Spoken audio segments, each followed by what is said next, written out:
Hi అండి, నమస్తే. డబ్ల్యూఆర్ఎన్ spiritual ఛానల్కి స్వాగతం. ఈరోజు హనుమత్ జయంతి సందర్భంగా అందరికీ శుభాకాంక్షలు. ఆంజనేయ స్వామి అనుగ్రహం కోసం మనం ఏం చేయాలి అంటే, ఆంజనేయుని పూజిస్తే సర్వదేవతలను పూజించినట్లే. వైశాఖ బహుళ దశమి పూర్వాభాద్ర నక్షత్రం శనివారం నాడు జన్మించాడు ఆయన.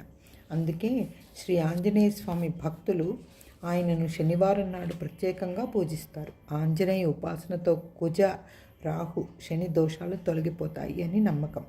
సర్వ శత్రువులను నివారించి సంహరించి భక్తులను రక్షించే కొంగు బంగారం ఆయన. ఆంజనేయుని ఆరాధించడం వల్ల మనకు లభించే ఫలితాలను ఈ క్రింది శ్లోకంలో ఇలా ఉంది. బుద్ధిర్బలం యశోధైర్యం నిర్భయత్వమరోగత అజాడ్యం వాక్పటుత్వంచ హనుమత్స్మరణాత్ భవేత్. ఇక్కడ చెప్పబడిన ఫలితాల క్రమం చాలా ముఖ్యమైనది. మొదట బుద్ధి చెప్పబడింది. ఆంజనేయుని ఆరాధించడం వల్ల సద్బుద్ధి సమకూరుతుంది. సరిగ్గా బుద్ధి ఉంటే అన్నీ ఉన్నట్లే. మిగతా విషయాలన్నీ వాటంతటవే సరిగ్గా ఉంటాయి. బుద్ధి తర్వాతనే బలం. ఆంజనేయుని భజిస్తే కీర్తి, ప్రతిష్ట, ధైర్యం, వాక్పటుత్వం, వాక్చాతుర్యం, మంచి ఆరోగ్యం ఇలా ఎన్నో సిద్ధిస్తాయి. ఆంజనేయుడు తనను కొలిచిన వారికి బుద్ధిని, మనోబలాన్ని ఇంకా ఇతర శక్తుల్ని ప్రసాదిస్తాడు. అందుకే ప్రతి ఒక్కరూ ఆ స్వామిని ప్రార్థించి ఆయన అనుగ్రహానికి పాత్రులైతే సర్వ సౌఖ్యాలతో వర్ధిల్లుతారు అనడంలో ఏమాత్రము సందేహం లేదు.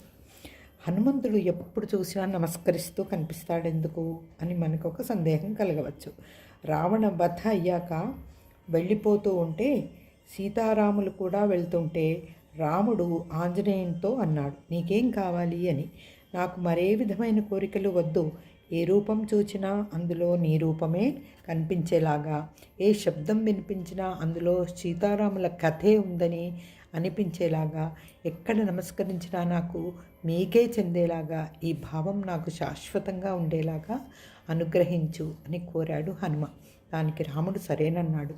అందుకని ఆంజనేయుని నమస్కారం సీతారాములకే. ఆంజనేయ ధ్యానమంతా సీతారాముల విషయంలోనే. సీతారాములకి నమస్కరిస్తున్న హనుమకి నమస్కరించటం సీతారాములకి మరింత ఇష్టం. ఎందుకంటే భగవంతుడు తనకి చేసిన నమస్కారం కంటే తన భాగవతునికి అంటే భక్తునికి చేసిన నమస్కారానికే ఎక్కువ ప్రాధాన్యత ఇస్తాడు కదా. అలాగే ఆంజనేయ స్వామికి ఆకు పూజ అంటే చాలా ఇష్టం. తమలపాకులతో పూజిస్తారు, వడమాలతో కూడా ఆయన్ని అర్చిస్తారు. ఈ విధంగా ఆంజనేయ అనుగ్రహానికి అందరూ పాత్రలు కావాలని కోరుకుంటూ జై గురుదత్త. నమస్కారం.